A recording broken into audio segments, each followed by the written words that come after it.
गतकाली बारिपदा वनखंड अंचल कलबाघ मिलेनस्टिक टाइगर चमड़ा धरा पड़ा घटना गिरफ संख्या 2 रु बढ़ी 9 पहुंची।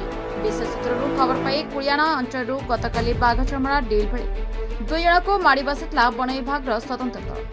चमड़ाटी जबत पर शिकार बाघर बयस प्राय 3 वर्ष सहित गत 1 मास आगु उदला रेंज अंचल शिकार होता सूचना देछि वन विभाग।